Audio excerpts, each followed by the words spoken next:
बहुत बहुत स्वागत है अरोड़ा साहब साडे नाल जुड़न लई, क्योंकि पंजाब के लोगों के बड़े सारे सवाल ने। 4 साल पूरे हो गए थोड़ी सरकार नूं, रोज़गार के वादे तुसीं कीते, इंडस्ट्री नूं लियाउण दे वादे तुसीं कीते, पंजाब नूं अगे लिजाण दे वादे कीते, बहुत सारियां गल्लां बातां। और जदों 4 साल ऑलमोस्ट एक तरीके का बहुत वड्डा पीरीयड हुंदा है, तुसीं हुण आखिरी साल है और इलैक्शन ईयर च जाना है और लोग उन्हां दावियां दा, उन्हां वादियां दा हिसाब मंगदे और असीं लोगों की जुबान बन के उन्हां दे सवालों नूं तुहाडे तक पहुँचाउणा असीं एक माध्यम है और साडा फर्ज है, एक नैतिक जिम्मेवारी हुंदी है कि जो सरकार ने वादे दावे कीते सी लोकां तक उहदी सही जानकारी पहुँचाइए। सो शुरुआत रोज़गार तो, क्योंकि इहदे विच नुक्ताचीनियां भी बहुत होंदियां रहीआं और इहदे ते सवाल भी बड़े उठते रहे हैं। सब तो चैलेंजिंग है जिवें मैं कह चुकिया। जिस वेले मानयोग मुख मंत्री कैप्टन अमरिंदर सिंह जी साडी सारी टीम 2017 ਦੇ ਵਿੱਚ ਲੋਕਾਂ ਦੇ ਵਿਚਕਾਰ ਗਈ ਸੀ ਤੇ ਉਸ ਵੇਲੇ ਬਹੁਤ ਵੱਡਾ ਚੈलेंज ਸੀ ਸਾਡੇ ਲਈ। ਜਿਹੜਾ ਸਾਡਾ ਨੌਜਵਾਨ ਸੀ ਪੰਜਾਬ ਦਾ, ਉਹ ਬਹੁਤ ਵੱਡੀ ਮਾਤਰਾ ਦੇ ਵਿੱਚ ਡਰੱਗ ਵੱਲ ਜਾ ਰਿਹਾ ਸੀ। ਉਹ ਸਾਡੇ ਲਈ ਬੜਾ ਵੱਡਾ ਚੈलेंज ਸੀ ਕਿ ਇਹਨਾਂ ਬੱਚਿਆਂ ਨੂੰ ਅਸੀਂ ਡਰੱਗ ਤੋਂ ਕਿੱਦਾਂ ਵਾਪਸ ਲੈ ਕੇ ਆਣਾ ਹੈ, ਜਿਹੜੀ ਅਨਐਮਪਲੋਇਮੈਂਟ ਹੈ ਇਹ ਕਿਸ ਤਰੀਕੇ ਖਤਮ ਕਰਨੀ ਹੈ। ਉਹਦੇ ਲਈ ਇੱਕ 2017 ਦੇ ਅੰਦਰ ਸਾਡੀ ਇੰਡਸਟਰੀਅਲ ਪਾਲਿਸੀ ਬਣੀ। ਉਹ ਜਿਹੜੀ ਪਾਲਿਸੀ ਬਣੀ ਦੇਸ਼ ਦੀ ਸਭ ਤੋਂ ਬਿਹਤਰੀਨ ਪਾਲਿਸੀ। ਉਹਦੇ ਵਿੱਚ ਜਿੰਨੀਆਂ ਵੀ ਇਹਨਾਂ ਦੀਆਂ ਇੰਸਟੀਟਿਊਸ਼ਨ ਨੇ, ਜਿੰਨੇ ਵੀ ਇਹਨਾਂ ਦੀਆਂ ਮਤਲਬ ਸੁਸਾਇਟੀਆਂ ਨੇ ਇੰਡਸਟਰੀ ਦੀਆਂ, ਇਹਨਾਂ ਨੂੰ ਸੱਦਿਆ ਗਿਆ, ਇਹਨਾਂ ਨੂੰ ਦੱਸਿਆ ਗਿਆ ਕਿ ਤੁਹਾਡੀ ਆਹ ਪਾਲਿਸੀ ਬਣ ਰਹੀ ਹੈ, ਤੁਸੀਂ ਇਹਦੇ 'ਚ ਕੁਝ ਚੇਂਜ ਚਾਹੁੰਦੇ ਹੋ। ਸਭ ਦੇ ਵਿਚਾਰ ਲੈ ਕੇ ਇੱਕ ਬਿਹਤਰੀਨ ਪਾਲਿਸੀ ਜਿਹੜੀ ਸੀ 2017 ਦੀ ਇੰਡਸਟਰੀ ਨੂੰ ਬਣਾ ਕੇ ਦਿੱਤੀ ਗਈ। ਉਹਦੇ ਪਿੱਛੇ ਕੀ ਸੀ, ਇੱਕ ਤਾਂ ਪੰਜਾਬ ਦੇ ਅੰਦਰ ਇੰਡਸਟਰੀ ਆਵੇ ਤੇ ਦੂਸਰਾ ਜਿਹੜੀ ਅਨਐਮਪਲੋਇਮੈਂਟ ਖਤਮ ਹੋਵੇ ਕਿ ਜਿਹੜੀ ਸਾਡੀ ਇੰਡਸਟਰੀ ਹੈ ਪੰਜਾਬ ਨੂੰ ਰੋਜ਼ਗਾਰ ਦੇ ਸਕੇ, ਨੌਜਵਾਨ ਬੱਚਿਆਂ ਦਾ ਕੋਈ ਭਵਿੱਖ ਬਣ ਸਕੇ। ਇਹਦੇ ਲਈ ਜਿਹੜੀ 2017 ਸਾਡੀ ਪਾਲਿਸੀ ਸੀ ਉਹ ਬਹੁਤ ਹੀ ਬਿਹਤਰੀਨ ਪਾਲਿਸੀ ਸੀ। ਉਸ ਪਾਲਿਸੀ ਦੇ ਵਿੱਚ ਅਚੀਵਮੈਂਟ ਕੀ ਹੋਈ? ਉਹਦੇ ਵਿੱਚ ਪਹਿਲੀਆਂ ਸਰਕਾਰਾਂ ਤੁਸੀਂ ਦੇਖੀਆਂ, ਤੁਸੀਂ ਬੜੇ ਸੀਨੀਅਰ ਪੱਤਰਕਾਰ ਹੋ, ਪਹਿਲਾਂ ਐਮਓਯੂ ਹੋਇਆ ਕਰਦੇ ਸੀ, बड़े बड़े करोड़ों रुपए की इन्वेस्टमेंट करके 36,000 करोड़ 40,000 करोड़ 70,000 करोड़ फिगरां जिवें मैं ਅਸੀਂ ਪਹਿਲਾਂ ਗੱਲ ਕਰ ਰਹੇ ਸੀ। फस्ट ऑफ ऑल ਅਸੀਂ भी एमओयू कीते, कोई 52,000 करोड़ के एमओयू होए तो सीएम साहब ने कहा कि एमओयू खत्म कर दो, डायरैक्ट इन्वेस्टमेंट करो। ਉਹਦੇ ਵਿੱਚ ਅਸੀਂ 25,000 करोड़ की इन्वेस्टमेंट की। बाकी वे एक समिट होया इत्थे ਜਿਹੜੀ ਸਾਡੀ बैकबोन है MSME माइक्रो इंडस्ट्री, ਉਹਨਾਂ ਦੇ ਨਾਲ ਅਸੀਂ ਬਾਹਰੋਂ ਸਾਡੇ 4 ਕੰਪਨੀਆਂ ਦੁਬਈ, ਜਰਮਨ 4 ਕੰਟਰੀਆਂ ਤੋਂ ਆਈਆਂ, ਉਹਨਾਂ ਦੇ ਨਾਲ ਅਸੀਂ ਉਹਨਾਂ ਨੂੰ ਮਿਲਾਇਆ ਕਿ ਤਾਂ ਜੋ ਇਹ ਚੀਜ਼ ਬਣਾਉਂਦੇ ਨੇ ਉਹਨਾਂ ਨੂੰ ਸਪਲਾਈ ਕਰ ਸਕਣ, ਉਹਨਾਂ ਨੂੰ ਕਿਹੜਾ ਰॉ ਮਟੀਰੀਅਲ ਚਾਹੀਦਾ ਉਹ ਇੱਥੋਂ ਲੈ ਸਕਣ। ਅਸੀਂ MSME ਨੂੰ ਪ੍ਰੈਫਰੈਂਸ ਦਿੱਤੀ, MOU ਬੰਦ ਕਰ ਦਿੱਤੇ। ਇਹਦੇ ਨਾਲ 73,000 ਕਰੋੜ ਦੀ ਨਵੀਂ ਇਨਵੈਸਟਮੈਂਟ ਹੋਈ, ਨੋਟ MOU ਇਨਵੈਸਟਮੈਂਟ ਹੋਈ। ਉਹਦੇ ਵਿੱਚ 50% ਦੇ ਕਰੀਬ ਜਿਹੜੀ ਇੰਡਸਟਰੀ ਲੱਗ ਚੁੱਕੀ ਹੈ। 25% ऐसी इंडस्ट्री है जी शुरू होने वाली है, किते किसी की बिल्डिंग कंप्लीट हो रही है, किते किसी की मशीनरी लग रही है, तो 25% ऐसी इंडस्ट्री है जी कि सरकार वालों सारिया NOCs क्लीयरेंस हो चुकी ने और वो बना रहे हैं। वो कोई 2,82,000 जी सानू जॉब का इकरार सी जो साडे को उन्होंने दिते सानू कि 2,82,000 जी जॉब है ਅਸੀਂ ਇਸ ਇੰਡਸਟਰੀ ਨੂੰ ਦੇਾਂਗੇ। ਹੁਣ ਤੱਕ ਕਿੰਨੀ ਦਿੱਤੀ? ਮੈਂ ਉਹੀ ਗੱਲ ਕਰ, 50% ਲਾਗੂ ਹੋ ਚੁੱਕੀ ਹੈ। ਉਹਦੇ ਵਿੱਚੋਂ ਕੋਈ ਤਕਰੀਬਨ ਅਸੀਂ ਇਸ ਵੇਲੇ ਤੱਕ ਇੰਡਸਟਰੀ ਦੇ ਵਿੱਚ 4 ਲੱਖ ਦੇ ਕਰੀਬ ਜੌਬ ਦੇ ਚੁੱਕੇ ਹਾਂ, ਨਵੀਂ ਔਰ ਪੁਰਾਣੀ। ਇਹ ਪਹਿਲੀ ਵਾਰ ਹੋਇਆ ਮਾਨਯੋਗ ਮੁੱਖ ਮੰਤਰੀ ਨੇ ਕੀ ਕੀਤਾ ਕਿ 10 ਕਰੋੜ ਦੀ ਇਨਵੈਸਟਮੈਂਟ ਤੱਕ ਅਸੀਂ ਪੋਰਟਲ ਬਣਾ ਤੇ ਡਿਪਟੀ ਕਮਿਸ਼ਨਰ ਨੂੰ ਅਧਿਕਾਰ ਦੇ ਦਿੱਤੇ ਕਿ ਤੁਸੀਂ ਕੋਈ ਵੀ ਇੰਡਸਟਰੀ 10 ਕਰੋੜ ਤੱਕ ਦੀ ਇਨਵੈਸਟਮੈਂਟ ਚਾਹੁੰਦੀ ਹੈ ਤੇ ਤੁਸੀਂ ਇਹਨੂੰ ਸੈਂਕਸ਼ਨ ਦੇ ਦਿਓ कि लोगों को इत्थे चंडीगढ़ धक्के ना खाने पैण, एक छत के थल्ले सारे काम हो सकन। एक पोर्टल बना दिता, इंडस्ट्री नूं उहदे च इनवॉल्व कर दिता कि तुहानूं कोई भी रिक्वायरमेंट है अपने पोर्टल ते पाओ। तो उधर नौजवानों नूं जिहड़े साडे बच्चे सी काम करने वाले उन्हां नूं भी वो पोर्टल दसदा तुसीं कित्थे जॉब जिहड़ी जॉब चाहुंदे हो पोर्टल ते आओ।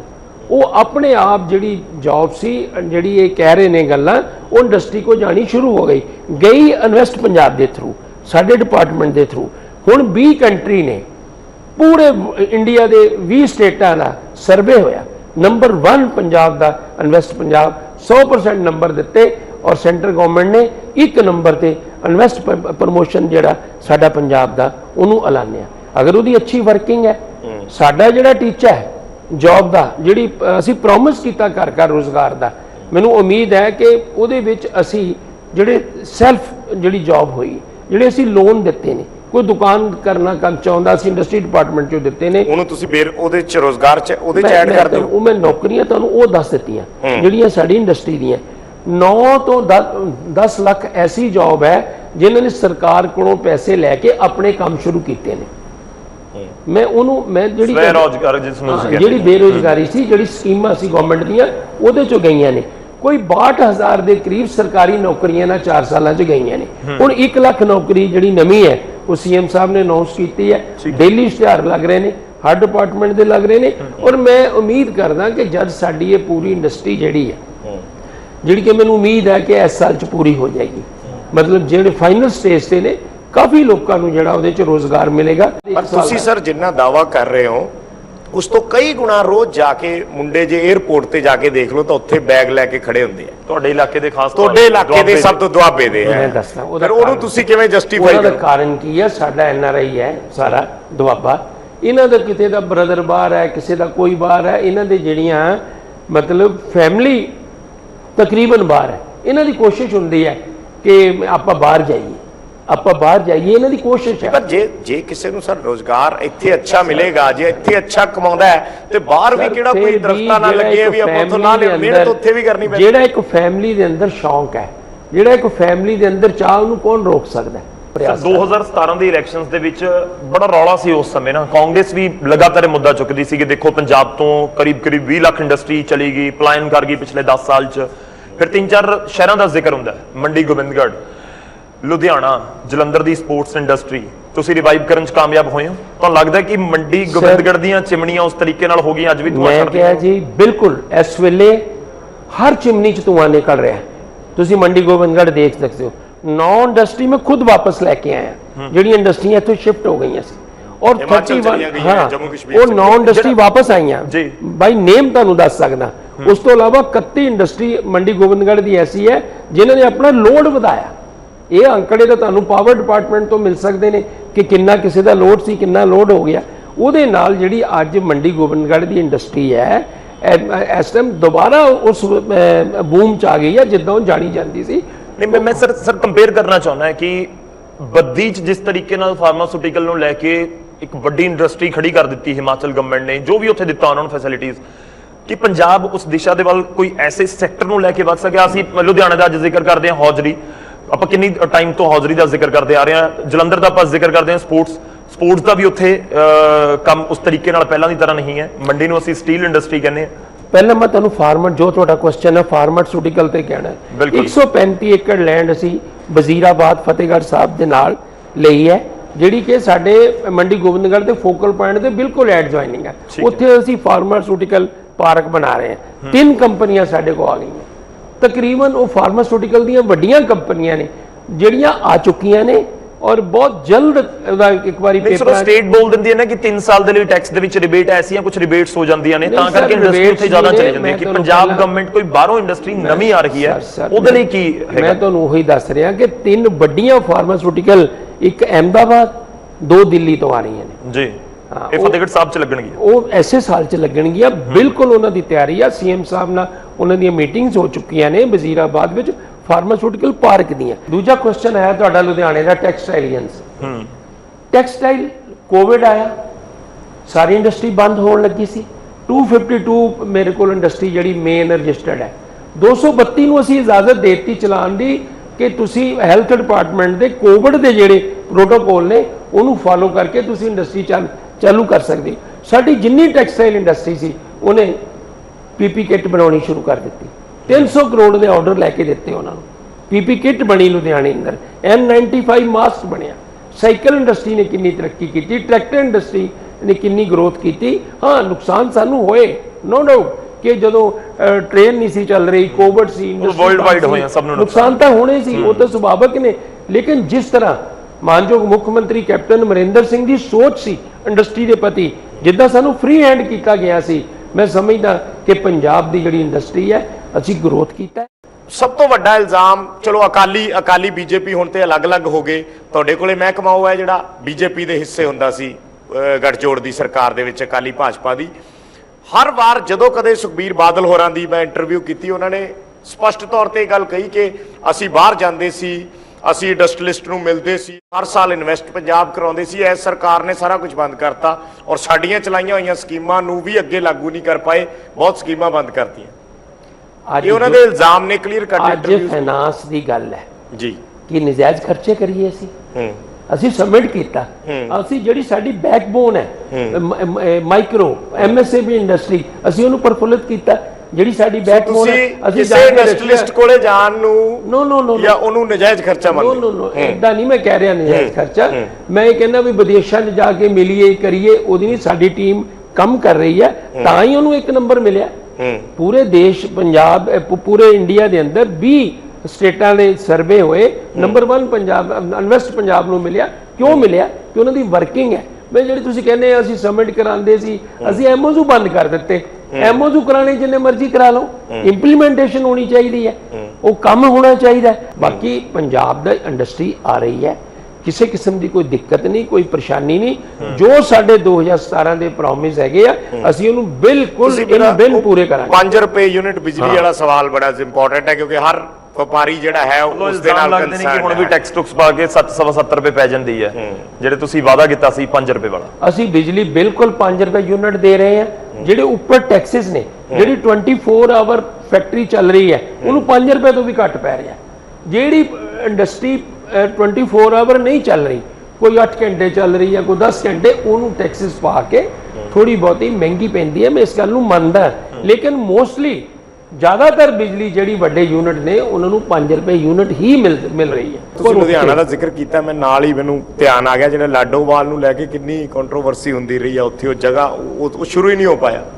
ਸਰ ਉਹਦੇ ਚ ਅਸੀਂ ਕਾਫੀ ਜਗ੍ਹਾ ਲੈ ਲਈ ਹੈ, ਕਾਫੀ ਜਗ੍ਹਾ ਹੋ ਗਈ ਹੈ। 4 ਅਸੀਂ ਮੈਗਾ ਪ੍ਰੋਜੈਕਟ ਜਿਹੜੇ ਆ ਇੰਡਸਟਰੀਅਲ ਪਾਰਕ ਅਸੀਂ ਤਿਆਰੀ ਕੀਤੀ ਹੈ। ਚਾਈਨਾ ਤੋਂ ਇੰਡਸਟਰੀ ਮੂਵ ਹੋਏਗੀ, ਤੁਸੀਂ ਵੀ ਸਮਝਦੇ ਹੋ, ਚਾਈਨਾ ਤੋਂ ਇੰਡਸਟਰੀ ਮੂਵ ਹੋਏਗੀ, ਇੰਡੀਆ ਆਏਗੀ, ਔਰ ਇੰਡੀਆ ਆ ਕੇ ਪੰਜਾਬ ਨੂੰ ਉਹਦਾ ਬਹੁਤ ਵੱਡਾ ਬੈਨੀਫਿਟ ਹੋਏਗਾ। ਸਾਡੇ ਅਫੀਸਰ ਲੱਗੇ ਹੋਏ ਨੇ, ਸਾਡੀਆਂ ਟੀਮਾਂ ਲੱਗੀਆਂ ਹੋਈਆਂ ਨੇ। ਅਸੀਂ ਕਿਉਂਕਿ ਜਿਹੜਾ ਲਾਡੋਵਾਲ ਤੇ ਜਿਹੜਾ ਇਤਰਾਜ਼ ਸੀ ਨਾ, ਮੈਂ ਉਸੇ ਗੱਲ ਤੇ ਆ ਜਾਣਾ ਵੀ ਠੀਕ ਦੋਨੋਂ ਗੱਲਾਂ ਨੇ। ਮੈਂ ਇਹ ਨਹੀਂ ਕਹਿੰਦਾ ਵੀ ਕਿਸੇ 'ਚ ਕੋਈ ਕਮੀ ਪੇਸ਼ੀ ਹੈ, ਦੋਨੋਂ ਗੱਲਾਂ ਨੇ। ਜੇ ਇੰਡਸਟਰੀ ਨੂੰ ਤੁਸੀਂ ਲੈ ਕੇ ਆਉਣਾ ਹੈ, ਤੁਸੀਂ ਪ੍ਰੋਮਿਸਿਸ ਦੀ ਗੱਲ ਕਰਦੇ ਹੋ, ਉਹਨਾਂ ਨੂੰ ਫੈਸਿਲਿਟੀ ਦੇਣ ਦੀ ਗੱਲ ਕਰਦੇ ਹੋ, ਉਹਨਾਂ ਨੂੰ ਬੈਨੀਫਿਟਸ ਦੇਣ ਦੀ ਗੱਲ ਕਰਦੇ ਹੋ, ਉਹੀ ਸਵਾਲ ਵੀ ਅਸੀਂ ਪੁੱਛ ਰਹੇ ਹਾਂ।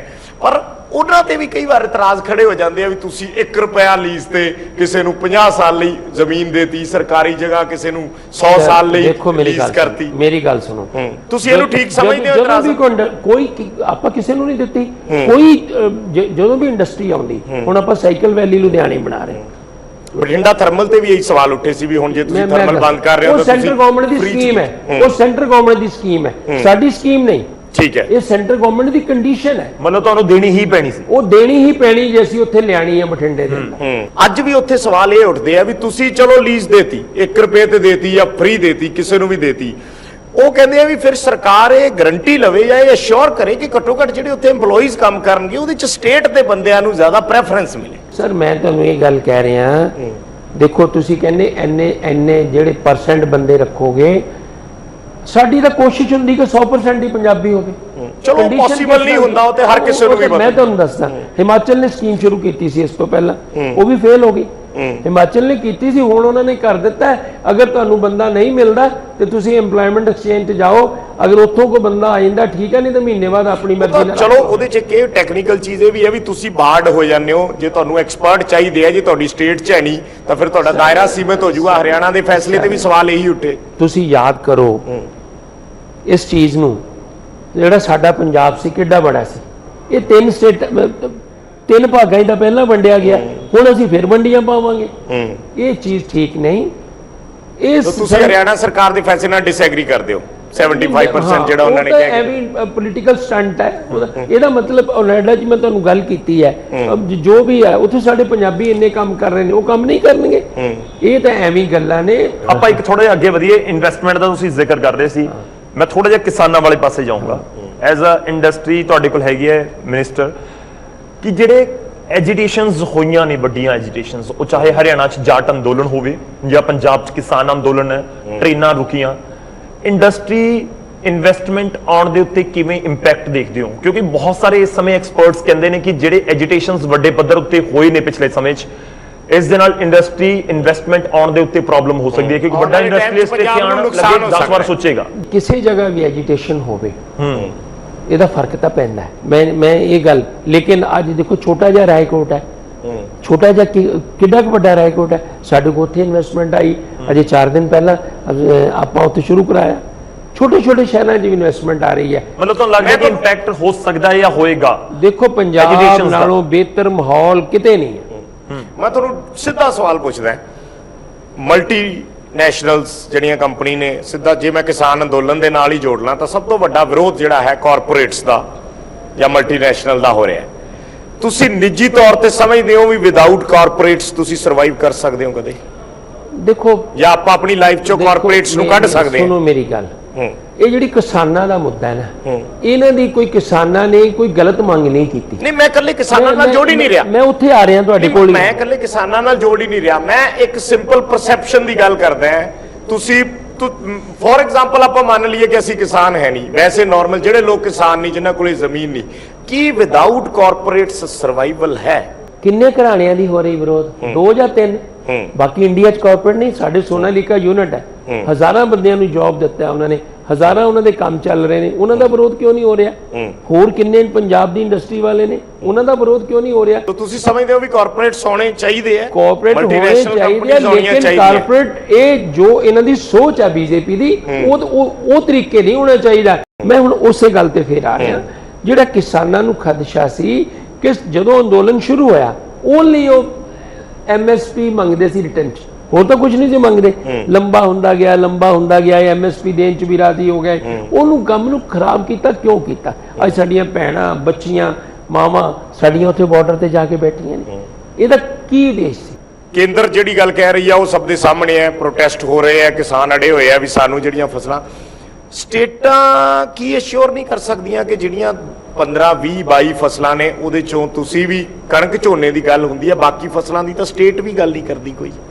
ਤੁਸੀਂ ਜਿੰਨੀਆਂ ਜੇ ਕੋਣ ਸਬਜ਼ੀਆਂ ਹੈਗੀਆਂ ਨੇ ਉਹ ਸਿੱਧੀਆਂ ਵਿਕ ਰਹੀਆਂ ਨੇ ਨਾ, ਉਹਦੇ ਤੇ ਕਾਹਦੀ MSP ਹੈ? ਜਿਹੜੇ 2-3 ਚੀਜ਼ਾਂ ਜਿਹੜੀ ਹੋਰ ਮੱਕੀ ਹੈ, ਦਾਲਾਂ ਨੇ, ਜਿਹੜੀਆਂ ਚੀਜ਼ਾਂ, ਸੋਇਆਬੀਨ ਹੈ, ਤੁਸੀਂ ਅੱਜ ਸੂਰਜਮੁਖੀ ਹੈ, ਬਹੁਤ ਕੁਝ ਹੈ। ਮੇਰੀ ਬੇਨਤੀ ਸੁਣੋ, ਇਹ ਡਿਮਾਂਡਾਂ ਡੇ ਬਾਈ ਡੇ ਇਹ ਗੱਲ ਲੰਬੀ ਹੁੰਦੀ ਜਾ ਰਹੀ।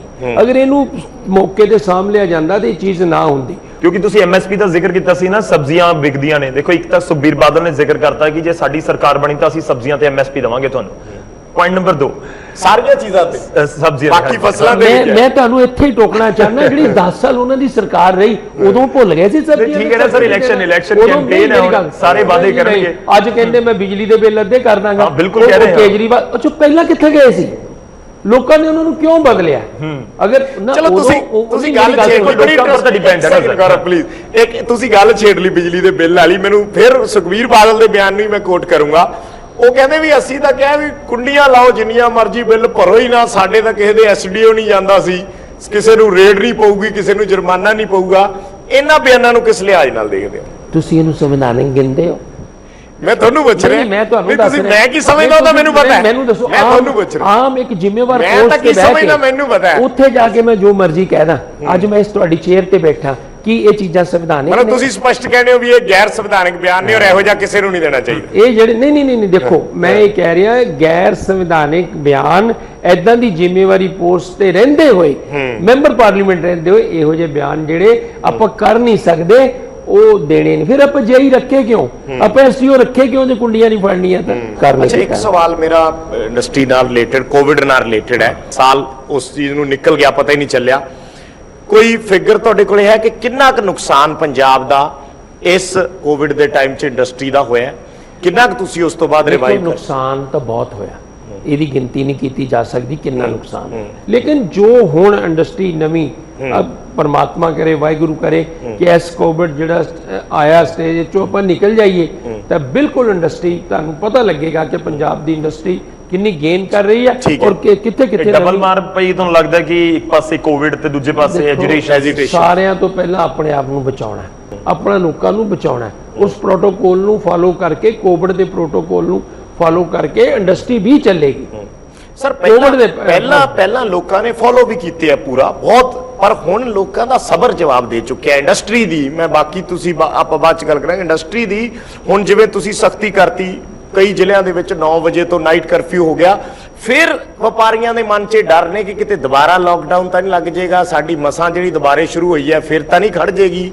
ਰਾਤ ਨੂੰ ਇੰਡਸਟਰੀ ਚੱਲਦੀ ਹੈ ਤੇ ਰਾਤ ਨੂੰ ਕਰਫਿਊ ਲੱਗ ਗਿਆ, ਲਾਕਡਾਊਨ ਲੱਗ ਗਿਆ, ਉਹਨੂੰ ਲੈ ਕੇ ਤੁਸੀਂ ਕੋਈ ਅਸ਼ੋਰਿਟੀ ਹੈ ਇਸ ਵੇਲੇ? ਨਿਊਜ਼ 18 ਪੰਜਾਬ ਤੇ ਤੁਹਾਨੂੰ ਸਾਰੇ ਵਪਾਰੀ ਸੁਣ ਰਹੇ ਆ, ਦੇਖ ਰਹੇ ਆ। ਉਹ ਆਪਣਾ ਟਾਈਮਿੰਗ ਉਦਾਂ ਕਰ ਲੈਂਦੇ ਨੇ। ਇੰਡਸਟਰੀ ਦੇ ਅੰਦਰ ਕੰਮ ਚੱਲ ਰਿਹਾ, ਉਹ ਬਾਹਰ ਨਹੀਂ ਕੋ ਆ ਜਾ ਸਕਦਾ ਨਾ, ਅੰਦਰ ਕੰਮ ਕਰ ਸਕਦੇ ਆ। ਅੰਦਰ ਦਾ ਕੰਮ ਅਗਰ ਉਹਦੇ ਕੋਲ ਮਨਜ਼ੂਰੀ ਹੈ, ਉਹਨੇ ਡਿਪਟੀ ਕਮਿਸ਼ਨਰ ਨੂੰ ਦੱਸਿਆ ਹੈ ਕਿ ਮੇਰੇ ਇਹ ਜਿਹੜਾ ਯੂਨਿਟ ਹੈ ਜਿੱਥੇ ਮਤਲਬ ਕੋ ਅੰਦਰ ਜਿੱਦਾਂ ਅਸੀਂ ਪਹਿਲਾਂ ਕੀਤਾ ਸੀ, ਅਗਰ ਤੁਹਾਡੇ ਕੋਲ ਆਪਣੀ ਜਗ੍ਹਾ ਹੈ ਇਹਨੂੰ ਲੇਬਰ ਨੂੰ ਰੱਖਣ ਦੀ ਤਾਂ ਤੁਸੀਂ ਰੱਖ ਸਕਦੇ ਹੋ, ਬਾਹਰ ਨਾ ਆਵੇ, ਤੁਸੀਂ ਆਪਣਾ ਕੰਮ ਸ਼ੁਰੂ ਕਰ ਸਕਦੇ ਹੋ। ਪੁਲਿਸ ਪ੍ਰਸ਼ਾਸਨ ਹੋਰ ਲੋਕ ਤੰਗ ਕਰਦੇ ਆ ਨਾ, ਆਮ ਬੰਦਾ ਡਰ ਜਾਂਦਾ। ਮੈਂ ਤੁਹਾਨੂੰ ਇੱਕ ਗੱਲ ਕਹਿਣੀ ਚਾਹੁੰਦਾ ਕਿ ਜਿਹੜਾ ਕੋਵਿਡ ਹੈ ਨਾ, ਇਹਦਾ ਸਭ ਤੋਂ ਬੈਸਟ ਇਹਦਾ ਇਲਾਜ ਪਰਹੇਜ਼ ਹੈ।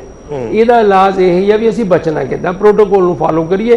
ਬਾਕੀ ਤਾਂ ਫਿਰ ਜਦੋਂ ਘਰ ਬੈਠ ਗਏ ਜਾਂ ਹਸਪੀਟਲ ਚਲੇ ਗਏ ਤਾਂ ਫਿਰ ਤਾਂ ਸਾਰੀਆਂ ਚੀਜ਼ਾਂ ਸਾਹਮਣੇ ਹੀ ਹੈ। ਠੀਕ ਹੈ ਸਰ, ਮੈਂ ਇੱਕ ਆਖਰੀ ਸਵਾਲ ਤੁਹਾਡੇ ਤੋਂ ਪੁੱਛਣਾ ਚਾਹਾਂਗਾ, ਸਮਾਂ ਆਪਣੇ ਕੋਲ ਹੁਣ ਪੂਰਾ ਹੈ। ਅਰੋੜਾ ਜੀ ਅਗਲੇ 1 ਸਾਲ 'ਚ ਕੀ ਕਰਨ ਜਾ ਰਹੇ ਨੇ ਇੰਡਸਟਰੀ ਲਈ? ਇੰਡਸਟਰੀ ਹੱਬ 2022 ਤੱਕ ਉਹ ਸੁਪਨਾ ਪੂਰਾ ਹੋ ਜਾਏਗਾ ਕੈਪਟਨ ਅਮਰਿੰਦਰ ਸਿੰਘ ਦਾ ਜਾਂ ਫਿਰ ਤੁਹਾਡਾ, ਜਾਂ ਅਜੇ ਹੋਰ ਸਮਾਂ ਲੱਗੇਗਾ? ਸਭ ਤੋਂ ਪਹਿਲਾ ਕੰਮ ਤਾਂ ਅਗਲੀ ਸਰਕਾਰ ਬਣਾਉਣ ਜਾ ਰਹੇ ਹਾਂ। ਨਹੀਂ, ਉਸ ਤੋਂ ਪਹਿਲਾਂ ਲੋਕਾਂ ਦੇ ਸਾਹਮਣੇ ਜਾਣਾ। ਸਭ ਤੋਂ ਪਹਿਲਾ ਕੰਮ ਤਾਂ 2022 ਦੀ ਸਰਕਾਰ ਬਣਾਉਣ ਜਾ ਰਹੇ ਹਾਂ ਅਸੀਂ। ਬਾਕੀ ਜਿਹੜੇ ਘੰਟੇ 'ਚ ਬਦਲ ਜਾਂਦੀ ਹੈ ਅਰੋੜਾ ਸਾਹਿਬ, ਸਾਲ ਪਿਆ ਹਲੇ। ਅਸੀਂ ਉਹ ਕੰਮ ਕਰ ਰਹੇ ਹਾਂ ਨਾ, ਜਿਹੜੇ ਸਾਡੇ ਪ੍ਰੋਮਿਸ ਹੈ ਅਸੀਂ ਉਹਨੂੰ ਪੂਰਾ ਕਰ ਰਹੇ ਹਾਂ। ਛੋਟੇ ਜਿਹੇ ਰਿਐਕਸ਼ਨ ਦੇ ਨਾਲ ਅਸੀਂ ਖਤਮ ਕਰ ਦੇਣਾ। ਛੋਟੇ ਜਿਹੇ ਰਿਐਕਸ਼ਨ ਦੇ ਨਾਲ ਮਨਪ੍ਰੀਤ ਬਾਦਲ ਹੋਰਾਂ ਨੇ ਪਿਛਲੇ ਦਿਨੀ ਇੱਕ ਸਟੇਟਮੈਂਟ ਦਿੱਤੀ ਸੀ, ਉਸੇ ਨੂੰ ਆਧਾਰ ਬਣਾ ਕੇ ਮੈਂ ਤੁਹਾਡੇ ਤੋਂ ਸਵਾਲ ਪੁੱਛਦਾ। ਤੁਸੀਂ ਕਿਹਾ ਹੁਣੇ ਵੀ ਦੁਬਾਰਾ ਅਸੀਂ ਆ ਰਹੇ ਹਾਂ 2022 'ਚ, ਜੇ ਦੁਬਾਰਾ ਆ ਜਾਂਦੀ ਹੈ ਸੁੰਦਰ ਸ਼ਾਮ ਅਰੋੜਾ ਦੁਬਾਰਾ ਇੰਡਸਟਰੀ ਮਿਨਿਸਟਰ ਬਣਨਾ ਚਾਹਣਗੇ? ਦੇਖੋ, ਇਹ ਫੈਸਲੇ ਜਿਹੜੇ ਨੇ ਨਾ, ਇਹ ਮਾਨਯੋਗ ਮੁੱਖ ਮੰਤਰੀ ਜਾਂ ਹਾਈ ਕਮਾਂਡ ਕਰਦੇ ਨੇ, ਚਾਹੁੰਦਾ ਕੌਣ ਨਹੀਂ। ਮੈਂ ਤਾਂ ਹੀ ਪੁੱਛ ਰਿਹਾ ਸੀਗਾ ਕਿ ਇੰਡਸਟਰੀ ਹੱਬ ਜਿਹੜਾ ਤੁਸੀਂ ਜ਼ਿਕਰ ਕੀਤਾ ਸੀ ਕਿ ਉਹ 2022 ਤੱਕ ਬਣ ਜਾਏਗੀ ਜਾਂ ਫਿਰ 2027 ਤੱਕ ਬਣੇਗੀ? ਜਿਹੜੇ ਪਿਛਲੇ ਪ੍ਰੋਮਿਸ ਨੇ ਉਹ 2022 ਤੱਕ ਪੂਰੇ ਕਰਾਂਗੇ, ਜਿਹੜੀਆਂ ਅਗਲੀਆਂ ਚੀਜ਼ਾਂ ਨੇ ਉਹ ਅਗਲੇ ਚ ਪੂਰੀਆਂ ਕਰਾਂਗੇ। ਔਰ ਤੁਸੀਂ ਦੇਖੋਗੇ ਕਿ ਇੱਕ ਨਵਾਂ ਪੰਜਾਬ, ਹਰੇਕ ਚੀਜ਼ ਅਸੀਂ ਇੰਡਸਟਰੀ 'ਚ ਵੀ ਲੈ ਕੇ ਆਏ ਆ।